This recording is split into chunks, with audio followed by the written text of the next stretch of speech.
দুনিয়ার মানুষ আপনি শহীদ যারা বলেন, তাহলে আমার আল্লাহকে বাদ দিয়া যদি কেউ দুর্গা পূজা করে আর দুর্গা পূজা করে, আমার আল্লাহ সইতে পারে না, আমার আল্লাহ সইতে পারে না।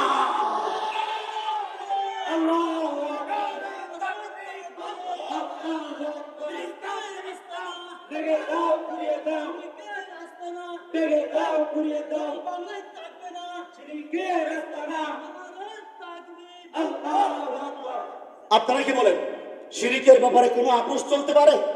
ধরে বলেন না, শিরিকের ব্যাপারে কোনো আপোষ চলতে পারে? আপোষ করে না। এই শিরিকের ব্যাপারে আপোষ করে নাই বলে বাবা ছেড়েছে, মা ছেড়েছে, রক্তের ভাই ছেড়েছে, বোন ছেড়েছে, সম্পত্তি ছেড়েছে। শিরিকের ব্যাপারে আপোষ করে না বলেই জেল কেটেছে। আল্লাহু আকবার। মুসলমান শিরিকের আপোষ করে নাই বলেই আমি আশিকুল্লাহ নোমানী মুসলমান হওয়ার পর, আপনারা কেউ জানেন না, দিনের পর দিন আমি না খেয়ে থেকেছি। মুসলমান অনেক মার খাইছি এই শিরিকের ব্যাপারে আপোষ করে নাই বলে। এখনো বলতেছি স্পষ্ট কথা, স্পষ্ট কথা বলতেছি, দুর্গা দুর্গার সব বাবাদের স্পষ্ট করে বলতেছি, শিরিকের ব্যাপারে মুসলমান আপোষ করতে পারে না, শিরিকের ব্যাপারে আপোষ করতে পারে না। এই জন্যই তো এই বাংলার একজন নেতা বঙ্গবন্ধু শেখ মুজিবুর রহমানের ব্যাপারে কথা উঠেছিল, ভাস্কর্য বানাইছিল। ওনার সাথে তো আমাদের ব্যক্তিগত কোনো বিরোধ ছিল না। ওনার এই ব্যাপারটাই ছিল যে এই মূর্তি ভাস্কর্য এগুলো থেকে এক পর্যায়ে শিরিক হয়। আপনাদের এই ময়দানে আমি বলেছিলাম, মনে আছে আপনাদের? এগুলো থেকে শিরিক হয়। এই শিরিকের কারখানা, এই মূর্তির আস্তানা, এদের বিরুদ্ধে কথা বলার কারণে বাংলার মামুনুল হক সাহেব সহ, রফিকুল ইসলাম মাদানী সহ এই বাংলার শত শত আলেমকে জেলখানায় বন্দী করা হয়েছে। আলহামদুলিল্লাহ আমরা জেল কেটেছি, কিন্তু শিরিকের সাথে আপোষ করি, শিরিকের সাথে আপোষ করি নাই। আজকে যারা বাজারের বাবারা বারবার বারবার চিৎকার করে বলতেছে, হুজুর 15 বছর তো মাজার ভাঙলেন না, 15 বছর তো মাজারে গিয়ে গাঞ্জা বন্ধ করলেন না, এখন করতেছেন কারণটা কি? কারণ 15 বছর তোমার নানি কিছু করবে জেলখানায় পড়তো। কথা বলেন ঠিক কিনা? এখন আর স্বৈর শাসক নয়। এই ছাত্র সমাজের আন্দোলনের মাধ্যমে আল্লাহু আকবার, সামনে এমন শাসক আসবে ইনশাআল্লাহ, সেটা হবে ইসলামী হুকুমতের শাসক। এদেশের সংবিধান চলবে কোরআনের সংবিধান অনুযায়ী। এর আগে আমরা থামবো না, এর আগে আমরা থাকবো না। তারা তারা তোরা আল্লাহু আকবার, আল্লাহু আকবার।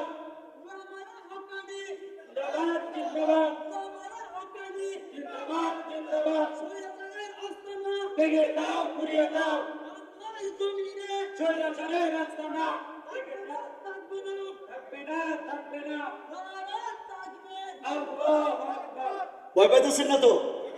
কাকে ভয় পাবেন? যাদেরকে ভয় পাচ্ছেন আর তো সব বলা নেই, সব বলার দক। এই পূর্বদলের উপজেলা চেয়ারম্যান সুজন 3টা বছর আমাকে মাহফিল করতে দেয় নাই। সুজন আমি বুঝতেছি পাই না, সুজন আমি পাই না। আহমদ বাবা তো আছে, অল্প দিনের জন্য ক্ষমতা আসছে, বাগান চলে গেছে। কি কথা বলেন ঠিক কিনা? বেলাল কাকু পুরাতন একটা ইঞ্জিনের সাথে নতুন বগি লাগাইছে, দুইটা খাড়ায় 60 বছর না 70 বছর বয়স, 25 বছরের অ্যাক্সিডেন্ট হয়ে ভাঙছে। আহা, এই বেড়া যুবক ফুলাবান বের করতে পারতেছে না, আর তুই একটা বুড়া বেড়া হইয়া এদের পেটের মধ্যে লাগতে পারবি? যুবকটির কথা বল না কে?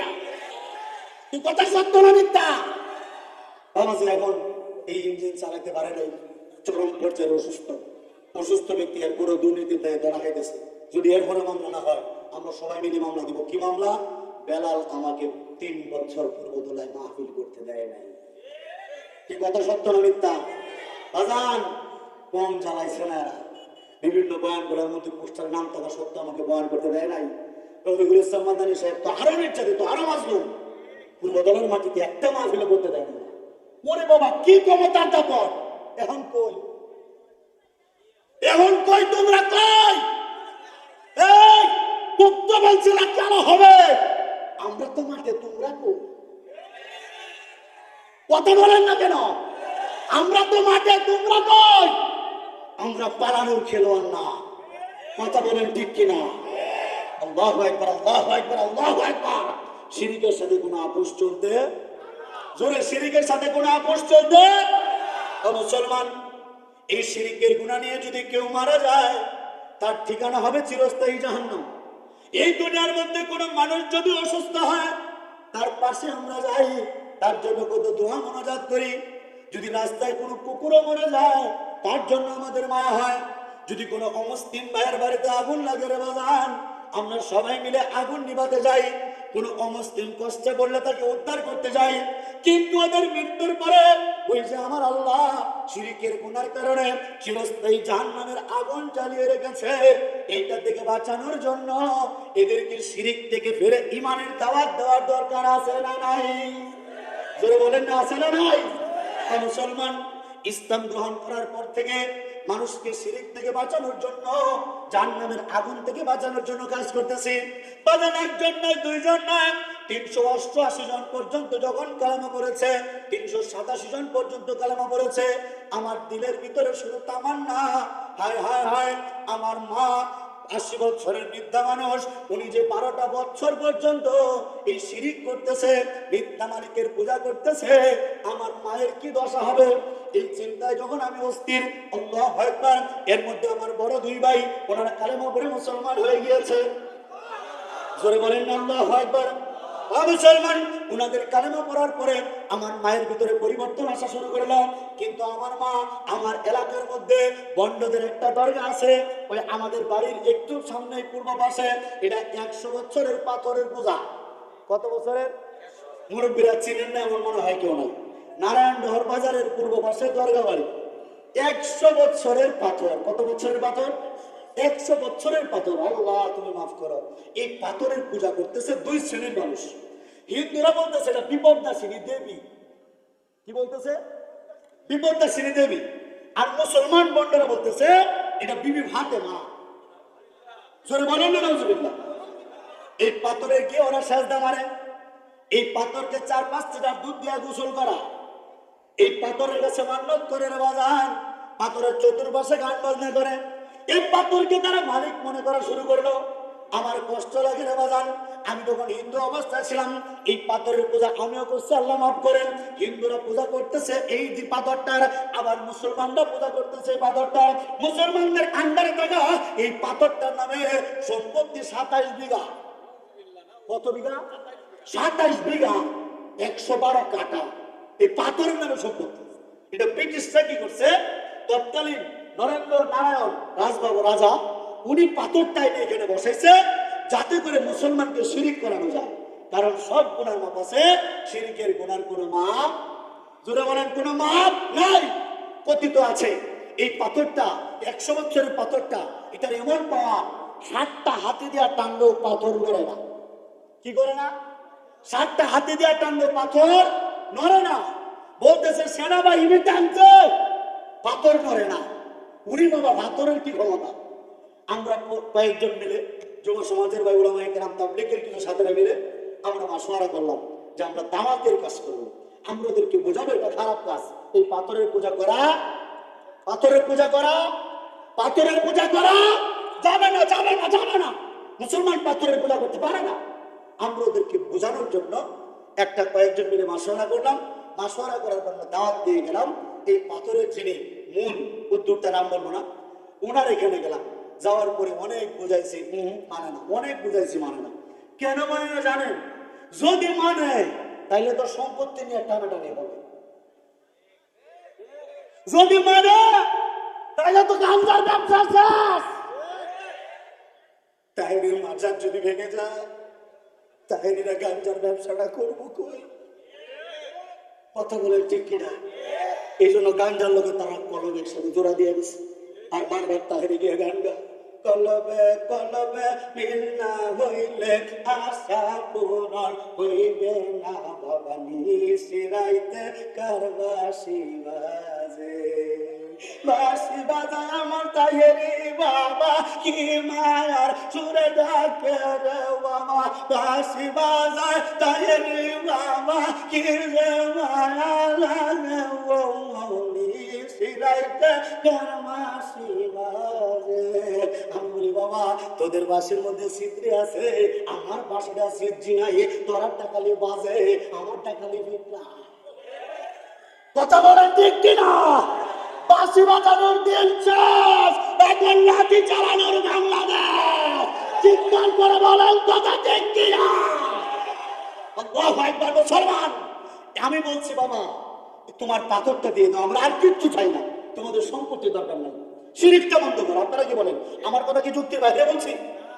আমাদের তো মাজার ভাঙার দরকার নাই, কব্বর ভাঙার দরকার নাই, কাজগুলো বন্ধ করে দেন, গান বাজনা বন্ধ করে দেন, গাঁজা মদ বন্ধ করে দেন, সস্তা বন্ধ করে দেন, টাকা ইনকাম বন্ধ করে দেন, তখন আর বাবার লাইকে দরদ নাই। হ্যাঁ ফেটা কি দা বুঝছেন আমার কথাটা?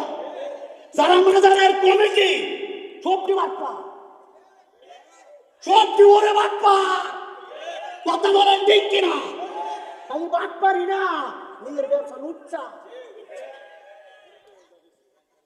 খারাপ কথা বলছি নাকি? যারা মাজারের কমিটির সব লুচ্চা আর টান মারে আছে না নাই? এটার নাম জানি কি? ওরে বাপ রে, ঘটনা কি বা দেখছেন বন্ধু বান্ধব আছে এদিকে আছে, কুরাল সার বাবার আছে না? সাইজ করে বলছেন ইনশাআল্লাহ, রাজি আছেন ইনশাআল্লাহ? কুরাল সার মাজারে কোনো কবর নাই, আছে? কুরাল সার মাজারে কোনো কবর নাই। প্রশাসনের বাইরে যদি টের বাইরেকে শেষ করবো, এদের এখানে কোনো কবর নাই, কিচ্ছু নাই। একটা ঘর বানায়া সামনে নাম দিয়েছে কুরাল সার দরগা। আমার কাছে কত রিপোর্ট আছে, হুজুর কত জায়গা সাইজ করতেছেন, এটা সাইজ করতে পারেন না। আমি বলি এতগুলো বাঘ থাকতে আমার লাগে কেন? এই বাঘ দিয়ে আসে না, এই বাঘ দিয়ে একটা একটা ইট করলেই তো শেষ শেষ। এই মুসলমান আমরা তো মরেই যাবো, মরার আগে সাইজ করে দেবো, গান্ধার ব্যবসা হইতে দিব না। এলাকার যুব সমাজ নষ্ট করার জন্য বর্তমানে সবচেয়ে বেশি কাজ করতেছে প্রত্যেকটা মাজার। প্রত্যেকটা মাজারের ভান্ডারের মধ্যে গাঁজা আছে, গাঁজা নেশা, নেশার সয়লাদাইগুলোর মধ্যে একটা টান মারে আরেকটা সিংহায়, বাচ্চাদেরও খাওয়ায়, খাওয়ায় না? কথা বলেন, বাচ্চাদেরও খাওয়ায় না? বর্তমানে স্কুলের মধ্যে অসংখ্য বাচ্চা গাঁজা খায়। কতটা আপনারা অন্যভাবে নিয়ে না, অভিভাবক যারা আছেন খেয়াল রাখতে হবে আমাদের এগুলো। গাঁজা খা আমাকে বলে এই হুজুর একটা পাগলা, নাম জানি কি মইনুদ্দিন, না মইনুদ্দিন বাবুল একটা পাগলা আছে, আজকে কি বলেছে জানেন? বলে আসলে সবকিছুই তো আল্লাহ তাআলার নিয়ামত, এর মধ্যে গাঁজা তো কেউ তৈরি করতে পারে না, গাঁজাও তো আল্লাহ তাআলার সৃষ্টি, গাঁজাও একটা নিয়ামত, সরকারিভাবে এসেছে 2.2 গ্রাম গাঁজা সবাই খেতে পারবে। মোল্লারা কেন গাঁজার বিরুদ্ধে? চিন্তা করছেন অবস্থাটা? আপনারা কি বলেন, এই গাঁজা খাওয়া সরকারিভাবে বৈধ হলে এটা কি ইসলামে জায়েজ হয়ে যাবে? যেটা বলেন ইসলামে জায়েজ হয়ে যাবে? আরে সরকারিভাবে তো মাদার লাইসেন্স দেওয়া, তাই বলে কি আমরা মদকে জায়েজ বলতে পারবো? সরকারিভাবে তো গাঙ্গিরে মার পতিতালয়ে তো লাইসেন্স দেওয়া, তাই বলে কি এটা বৈধ হয়ে যাবে? প্রস্তুত থাকুন, সামনে ডাক দেবো ইনশাআল্লাহ। ময়মনসিংহ গাঙ্গিনাবাড়ের পতিতালয় ভেঙে চুরমার করে দেবো ইনশাআল্লাহ। এবং আমরা আবেদন করব বাংলাদেশের এক সংগঠন আস-সুন্নাহ ফাউন্ডেশনকে, আমরা অনুরোধ জানাবো শাইখ আহমদুল্লাহ সাহেবকে, যেহেতু আপনাদের মানুষ বিশ্বাস করে, কোটি কোটি ফান্ড আপনাদের কাছে আসে, আমি আস-সুন্নাহ ফাউন্ডেশনের কাছে আমি রিকোয়েস্ট জানাবো যে এই পতিতালয়ের যত মহিলা আছে, দৌলতিয়া পল্লী সহ যত মানুষের পতিতালয় আছে, সবগুলা পতিতালয় আমরা ভেঙে ফেলবো ইনশাআল্লাহ, এবং প্রত্যেকটা নারীকে আমরা কর্মসংস্থানের ব্যবস্থা করবো ইনশাআল্লাহ। রাজি আছেন ইনশাআল্লাহ? যারা বিয়ে একটা করছেন আরো 2টা নেবেন, আরো 3টা নেবেন। যুবক ভাইরা একটা সাধারণ মেয়ে নিবা আর একটা অসাধারণ নিবা। রাজি আছেন ইনশাআল্লাহ? 2টা 3টা 4টা করে বিয়ে করবো ইনশাআল্লাহ। রাজি আছেন ইনশাআল্লাহ? আল্লাহ জানে বাসায় কি হয়েছে আমার। আল্লাহ তুমি আমাকে হেফাজত করো, সকলে বলে আমিন। বলছি আপনারা কি বলেন? বলছেন সব পতিতালয় ভেঙে ফেলতে হবে ইনশাআল্লাহ। এই বাংলায় কোনো পতিতালয় রাখবে না। হাসিনা যেহেতু পালাইছে আর পতিতালয় টিকতে দেবে না ইনশাআল্লাহ। বাংলার প্রত্যেকটা পতিতালয় ভেঙে গুড়িয়ে দাও। ও যুব সমাজ তোমরা গুড়িয়ে দাও। এই বাংলায় আমার বাবনদেরকে একটা ব্যবসা করতে দেবো না ইনশাআল্লাহ। এটা আমার ভাইয়ের ইজ্জতের সম্মান নষ্ট হচ্ছে, কথা বলেন ঠিক কিনা?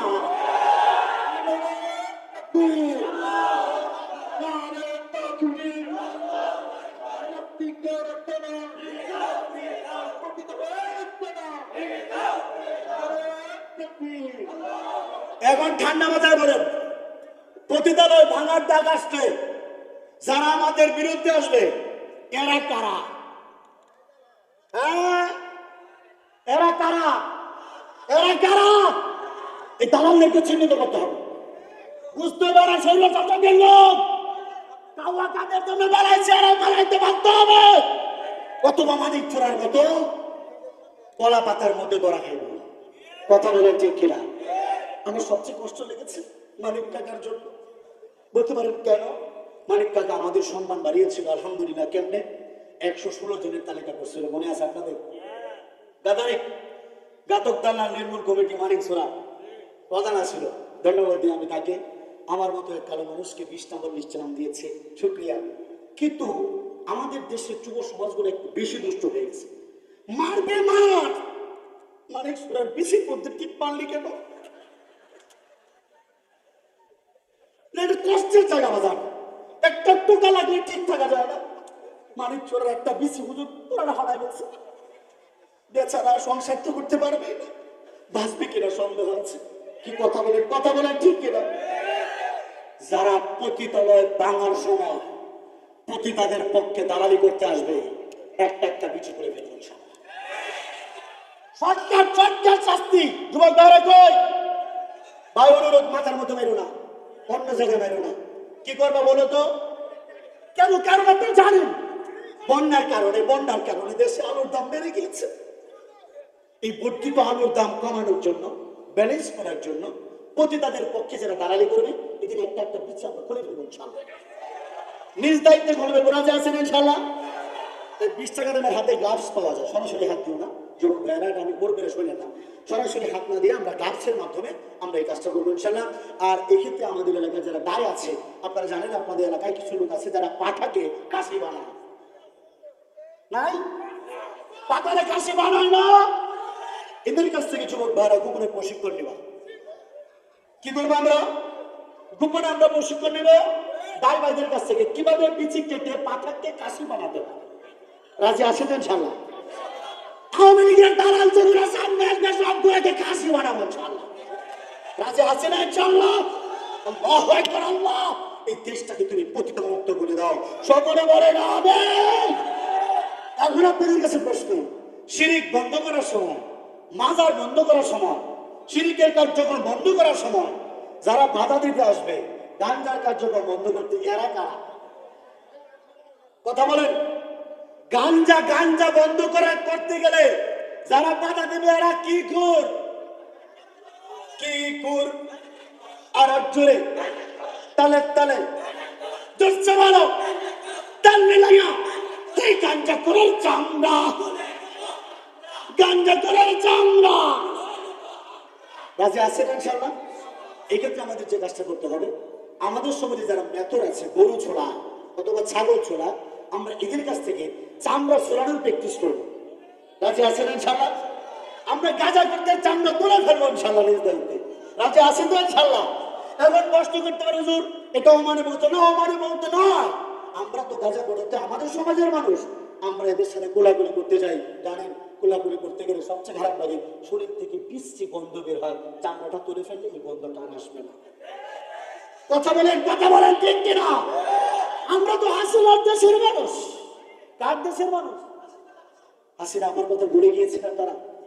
16 বছর পর্যন্ত আমাদের সার্ভিস দিল, আর আপনারা অল্প সময় হাসিনাকে ভুলে গেলেন। আরে উনি তো আল্লাহর ওলি ছিলেন। ফরিদউদ্দিন মাসুদ যেমন আল্লাহর ওলি, হাসিনাও আল্লাহর তেমন ওলি।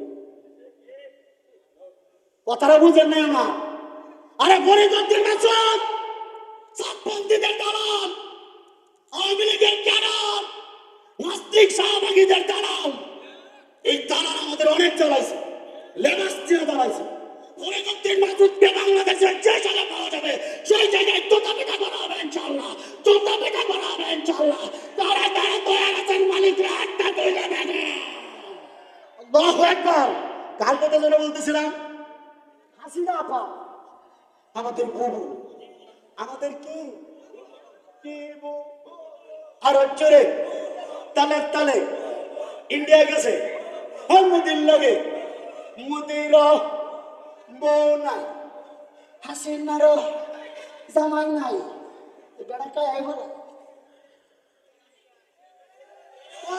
আল্লাহ, কথা বলেন ঠিক কিনা? আমার হাসিনা বা এমন আল্লাহর ওলি ছিলেন, মাশাআল্লাহ।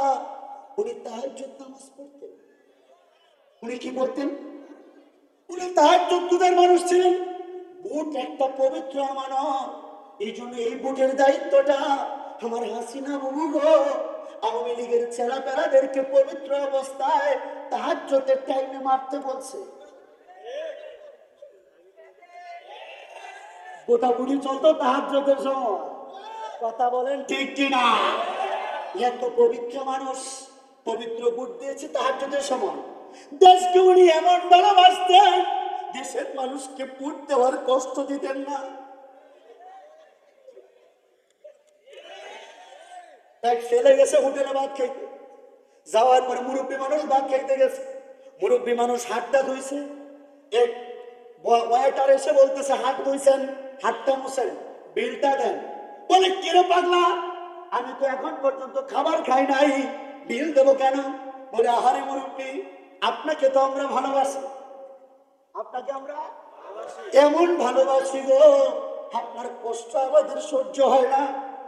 আপনি হাত ধুইছেন এইটাই তো বেশি, আপনি আবার এসে প্লেটের মধ্যে বসবেন, আপনার ভাতগুলা নাড়াচাড়া করবেন, আপনি তরকারির সাথে মাখাবেন, আপনি একটা বৃদ্ধ মুরব্বী মানুষ, আঙুল দিয়ে নাড়াচাড়া করবেন, আপনার কষ্ট হবে। আমার মুখের মধ্যে দেবেন, ভাত চিবুতে হবে, গিলতে হবে, এটা আমাদের সহ্য হয় নাই। এই জন্য আপনার খাবারটা আমরা আগে খাওয়া ফেলছি, আপনি খালি হটকে আনা দেন। বাংলাদেশের নির্বাচনটা এই রকমই ছিল। আমার হাসিনা বাবু এত দরদি তাহাজ্জুদ গুজারি মানুষ, উনি আগের দিন রাত্রিবেলা ছাত্রলীগের ক্যাডারদেরকে নিয়ে, যুবলীগের ক্যাডারদেরকে নিয়ে, আর সুজান বেলালের মতো দালালদেরকে নিয়ে আগের দিন রাত্রিবেলায় সব সিল মারতো। সহলে কে দেখছেন? আপনি তো ভোট দিচ্ছেন, আপনার মরা বাবা ভোট দিয়ে গেছে। কথা বলেন ঠিক কিনা? এখন আসিস ভোট কেন্দ্র সমাজের বাইরে দিনের ভোট যদি রাইতা দিতে আসে, আমরা রাত্রিবেলা ইনশাল্লাহ সুন্দর করে গণপিটুনি দিয়ে আমরা ঘুম পাড়িয়ে দেব। কে রাজি আছেন? ইনশাল্লাহ এ দেশ চলবে সুষ্ঠুভাবে, ইসলামী হুকুমত কায়েম হবে ইনশাল্লাহ। চিৎকার করে বলেন না আল্লাহু আকবার। তাহাজ্জুদ গুজারি বাবু কেমন তাহাজ্জুদ গুজারি? নামাজের পর জিকির আজকার করতেন, ফজরের নামাজ পড়ে বের হইতেন। উনি ঘুম থেকে উঠার পরে নাকি সবার আগে খুঁজতেন যায় নামাজ। কি খুঁজতেন? কথা কয় না, কি খুঁজতেন? সবার আগে কি খুঁজতেন? কিন্তু দুঃখের ব্যাপার, বুবুর গণভবন যখন যুবকরা দখল করলো, গণিমতের মাল নেওয়া শুরু করলো, ভাই বিডিআর ভাই, আর্মি ভাই না, মুক্তিযোদ্ধা, আল্লাহু আকবার। আসল মুক্তিযোদ্ধাদের খবর নাই, আর মুরগি জোড়া শাহরিয়ার কবিরা মুরগি যোদ্ধা সাজে। কথা বলেন ঠিক কিনা? উনি বাবা রে বাবা, উনার ঘরে যায় না বাচ্চা কেউ খুঁজে পায় নাই। যেটা পাইছে রে বাবা একটা লাল পানির বোতল। কিসের বোতল? কিসের বোতল? মদ খাওয়ার ঘরের মদ খাওয়া, জীবন মরা মদ খাইছে। আর ছাত্রলীগ, যুবলীগ, আওয়ামী লীগের দালাল গুলা বলছে আমাদের নেত্রী তাহাজ্জুদ গুজারি, আমাদের নেত্রী প্রত্যেকদিন ফজরের নামাজ পড়ে এরপরে কাজ করতে বের হয়, মদ খাওয়ার টাল হইয়া নেশা করে। এরপর গণভবনে নিচে এই ছাত্র সমাজ ওলামায়ে কেরামদের খবর দিয়েছে, গণভবনে নিচে 1100 লাশ পাওয়া গেছে। 1100 সুস্থ মানুষের পক্ষে সম্ভব না। গণভবনের 1100 লাশ পাওয়া গেছে। কয়শো লাশ? তাহাজ্জুদ গুজারি। আরে লাশ চেয়ে কমাইতো লাশ, এটা সুস্থ মানুষের কাজ না। আপনারা কি বলেন? আমাদের সমাজে আপনারা দেখবেন, মুরব্বীরা তো ভালো করে জানেন, যদি কোনো ঘরে কারো লোক মারা যায়, এই ঘরটার মধ্যে একটা কেউ ঘুমায় না কয়েকদিন। কি কথা সত্য না মিথ্যা? কিন্তু এই শেখ হাসিনা 1100 কবরের নিচে উপরে ঘুমাইতো, 1100 লাশ গুম করে রাখছে। আর আয়না ঘরের কথা তো বলার বাহিরে। কি আপনারা শুনছেন আয়না ঘরের কথা? আমার প্রশ্ন, এগুলো কেমনে করতো? সুস্থ মানুষ এগুলা করতে পারে না। এই জন্য শেখ হাসিনা যে কাজটা করতো, দামি দামি নেশা করতো, দামি দামি বোতল খেলতো, দামি দামি নেশা করার কারণে এদের স্মৃতিশক্তি লোপ পাইতো, এদের ব্রেন লোপ পাইতো, যে কারণে রানা প্লাজা তখন ধ্বংস হয়েছে। হাজার হাজার মানুষ যখন রানা প্লাজার নিচে, তখন তার নিজের ভাবমূর্তি রক্ষা করার জন্য সে সেনাবাহিনীকে অর্ডার দিয়েছে, নিচে লাশগুলো রেখে সবগুলো গুচ্ছে সব করে শেষ করে দাও, চাপা দিয়ে দাও। এটা মানুষ, এটা মানুষ। আওয়ামী লীগ যারা করে এরা মানুষ না, যারা আওয়ামী লীগ করে এরা গরিব, এরা নেশাখোর, এরা মানুষের কাছে করে না। সাহস কত বড়! আবার বলে 26 তারিখ খেলা হবে, ছাত্রলীগ পাঠানোর নামিস নামিস পিঠের চামড়া রাখতে হবে ইনশাল্লাহ। রাজি আছে তো ইনশাল্লাহ? আওয়ামী লীগের সাথে আমাদের রাজনৈতিক শত্রুতা না। আওয়ামী লীগ দেশের শত্রু, মুসলমানের শত্রু, ইসলামের শত্রু। ইসলামের শত্রুর সাথে আমাদের বন্ধুত্ব হতে পারে না। এরা নেশার মাধ্যমে মারা করতো, খুন করতো। আর এই নেশার শৈলাপটা জনগণকে ভুলানোর জন্য, জনগণকে এদের পক্ষে নেওয়ার জন্যই মাজার গুলোতে শুরু করেছে গাঁজার ব্যবসা, মাজার গুলাতে শুরু করেছে মদের ব্যবসা, নেশার ব্যবসা। এখন আপনারা বলেন এই নেশা বন্ধ করার দরকার আছে না নাই? জোরে বলেন আছে না নাই? জায়গায় জায়গায় বন্ধ হইতেছে আলহামদুলিল্লাহ। ওই যে 100 বছরের পাথর মনে আছে আপনাদের? চ্যালেঞ্জ করছিল আমাকে যে 60টা হাতেও তাই না সরাইতে পারে না, সেটা বাইরে সরাইতে পারে নাই। আমি বলেছিলাম যদি তোমাদের পাথর আমি সরাইতে না পারি, আমি নাকে খত দেব। এই কথা বলার পরে আল্লাহু আকবার বলে যখন যুব সমাজ মুরব্বীদের সাথে নিয়ে পাথর ধাক্কা মারছি, যে পাথর 60টা হাতেও নড়াইতে পারে না, এই পাথর আল্লাহু আকবারের ধ্বনিতে বাচ্চা, যুবক, মুরব্বী কয়েকজনের হাতে গড় গড় করে বেরিয়ে চলে আসছে। হেমারটের বাইরে ঘোরা ঘোরা ঘোরা ঘোরা। জোরে বলেন আল্লাহু আকবার। মুসলমান যখন পাথরটা ভাঙা হচ্ছিল,